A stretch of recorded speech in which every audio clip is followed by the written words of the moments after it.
Joining us now for a breakdown of President Bola Tinubu's newly released list of ambassadorial nominees coming more than 2 years into his administration. We have Dr.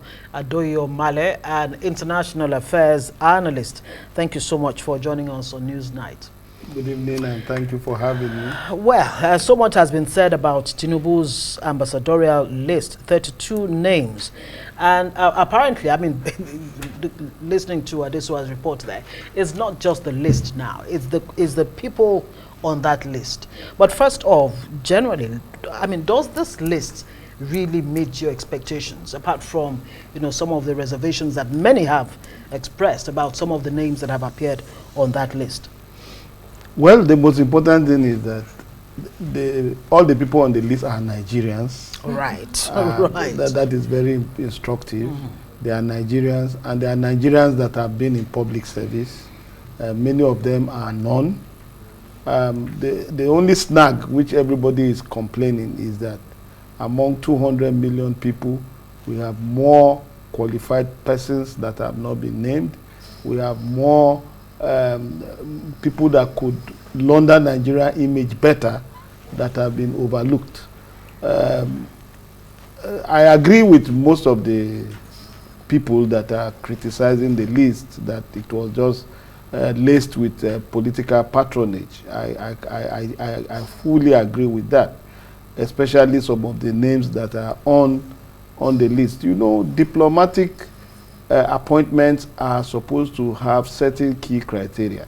Like one of which is that you must appoint people of integrity, because if you lack the basic integrity, you may not be able to adequately speak boldly about your country to the respect of the international community, especially with what we are facing with the United States and most of the advanced countries. We need persons of integrity, people with charisma, people that have over the years been noted for being very honest, and so on.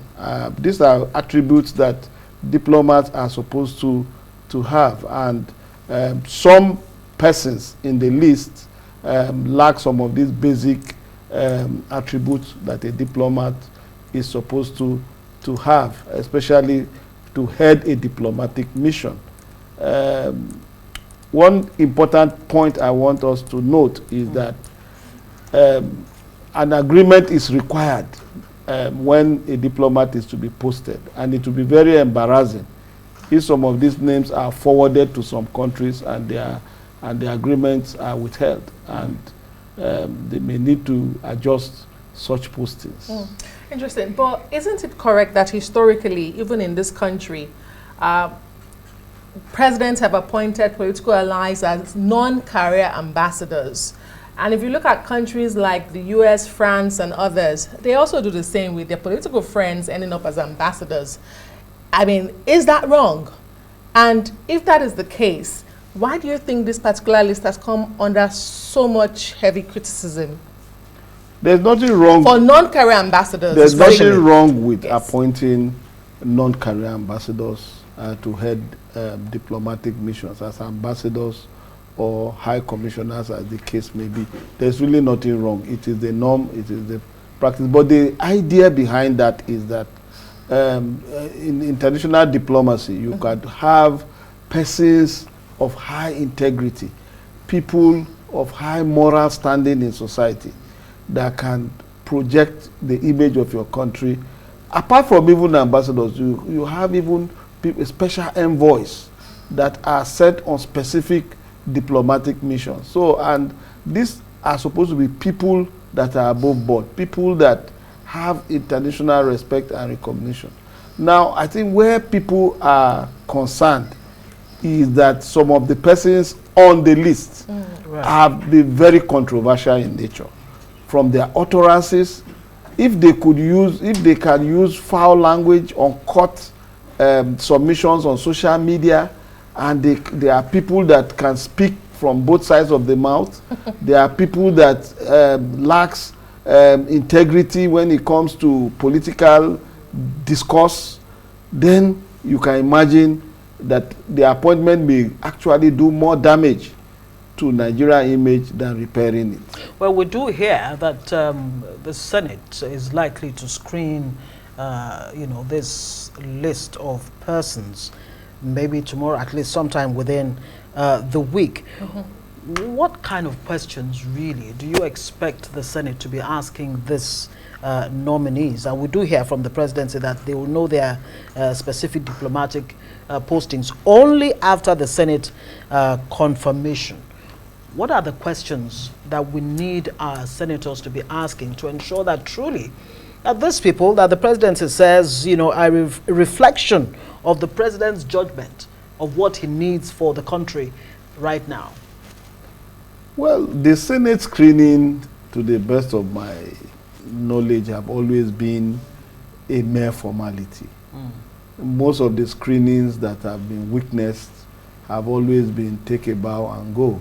The screenings have not been as intense as it should be. But the problem is that the Senate always rely on the screening by the security agencies. Right. Once the security agencies, you have passed through those checks, the Senate may just come and maybe ask one or two questions, especially if there are no serious petitions from the general public. The Senate may not go to the whole hog of doing a thorough screening. But ideally, if you were on a panel to Yeah. question these persons, Yes. what would be your major concern in terms of how they provide the right representation for Nigeria at this particular time?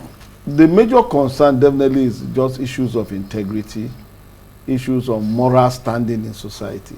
I think that should be questioned. Issues of how positions that were occupied in the past, how did they handle those positions? Did they handle it with dexterity? Did they handle it with complaint? I understand that some of them were immersed in some unresolved corruption cases, like the Osborne Tower issues and several. He was cleared. He's been cleared. actually. There was a Yeah, report about him being cleared. yeah. But Dr. Omale, in 20 seconds before we let you go, I mean, the biggest controversy has been the immediate past INEC chairman being on that list. People say it's a reward for a disputed election. What's your take in 20 seconds? In terms of the optics. Yes, morally, like I said, it is wrong because I listened to some other analysis which says that having been eased out of INEC just some few weeks ago, he is supposed to give some time frame, probably 5 years, 10 years, before he could be back into public service. So for the purpose of integrity, because it is assumed that he is being compensated for some of the jobs, perceived hatchet job that he did while And he was perception INEC. is, Yeah. like they say, Yeah. stronger than reality. Dr. Adoyi Omale, International Affairs Analyst, thank you very much for joining us on Newsnight. We'll see if the president will take another look at his list and maybe reflect the thinking of Nigerians.